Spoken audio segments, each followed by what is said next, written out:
Okay, this is part 2 of my books video, and continuing on from Green Witchcraft 2, we are going on to my 2 favorite spell books. We have the Crone's Book of Charms and Spells, and the Crone's Book of Magical Words, both by Valerie Worth. These are so much fun.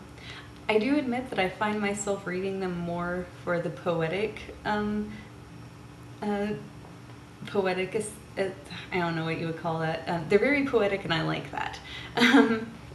But it's fun. The Magical Words is basically just a book of poetry, but it's written in a really old-fashioned and quaint, and really it's like I think somebody, I don't remember if it was on the back of this or what, somebody described it as a book you would find in an attic of an old witch, and that's a great description. There's a lot of really interesting and just old, like ancient sounding spells. Not all of them are positive, but that's okay. This one it's more information dense, but yeah, it has more correspondences and rituals and stuff you can do, but they still have that really hedge witch kind of shadowy feel to them. If you like mystical things, then this is so much fun. I love it. They make me smile. Another magic book that you would want to check out is another Scott Cunningham book, The Complete Book of Incenses, Oils, and Brews. And yeah, I flipped through this so much. It has a lot of really good recipes, and while you might not want to use them exactly, you can adapt them into some really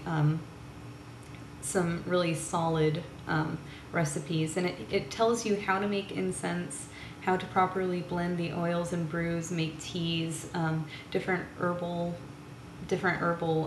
preparations, I guess you could say, balms and ointments and stuff like that. So this is a must if you like working with herbs. A lot of people might know that I incorporate a lot of Egyptian stuff, like Egyptian practices, into my practice. And there were 2 books, specifically non-historical books, that had a lot to do with the way that I brought that into my practice. And the first one, one of the most in-depth books I've ever read on the subject, is The Sacred Magic of Ancient Egypt. Apparently there's a companion piece, this might be the sequel, called, The Sacred Tradition in Ancient Egypt, but I've only read this one.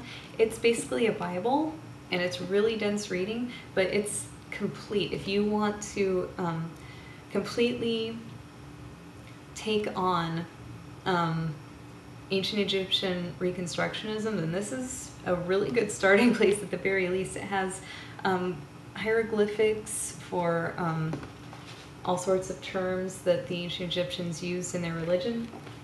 It has liturgy both in English and Kemetic language. It has correspondences for the gods. It has offering ideas and information on the gods and the way the Egyptians practiced. But it is a very practical book, and yeah, the ceremonies and the liturgy you could use are beautiful, and I like to work them into my ritual when appropriate. So this is a great book. It's by Rosemary Clark, by the way. The other one, this isn't Reconstructionism, this works within the framework of Wicca, but it's really good for the modern practitioner who doesn't have access to the weird stuff that the other book said. This is Circle of Isis by Ellen Cannon Reed, and this is, once again, it's really practical. The first few chapters are mythology about the gods and the author's experiences with them. There's a lot of, once again, hieroglyphics, instructions on how to make your own ancient Egyptian flavored divination tool, which is all sorts of fun, information on how to make a sistrum. It's really great, and there are even like recipes for foods that the ancient Egyptians used to eat. And then there are like oil, anointing oil recipes, and it's just great. I highly recommend it. It's a good read. Okay. This is one book that I've mentioned before a couple times, I think, and it is Paganism, An Inclusive Path by Joyce and River Higginbottom.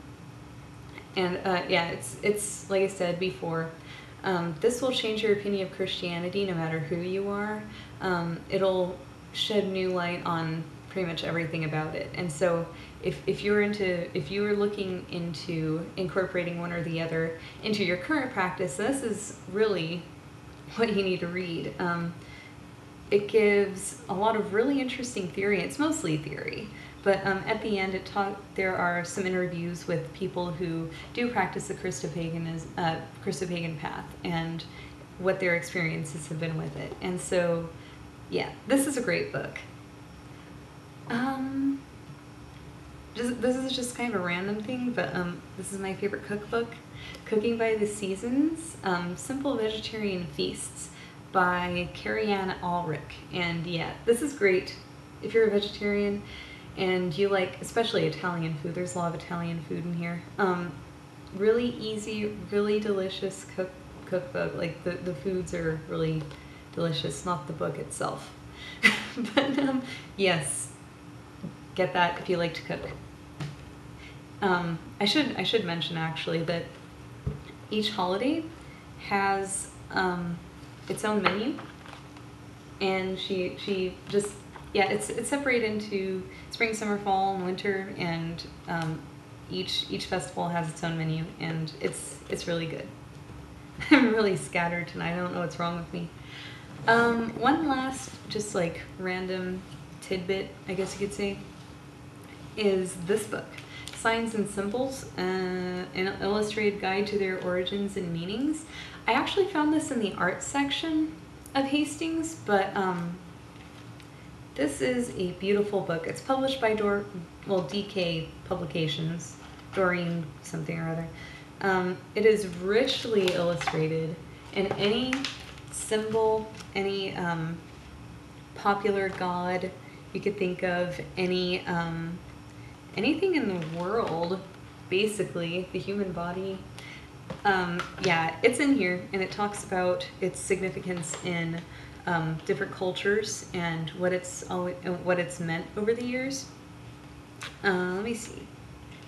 Ancestors. Yeah, it's beautiful. I love this book. It took a while to read because there's so much information crammed in these multiple pages.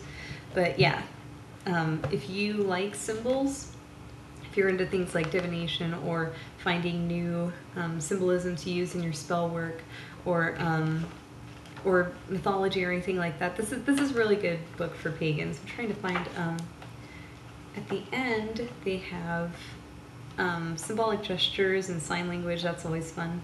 But they have like zodiac stuff and heraldry, and darn, where is it? I don't know, but just take my word for it.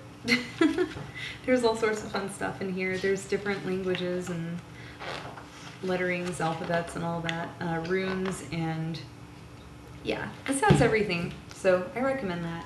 Anyway, I'm doing pretty good on time anyway, but I guess that's really it. In some other videos, I'll get to like give you a tour of all my pagan-y stuff.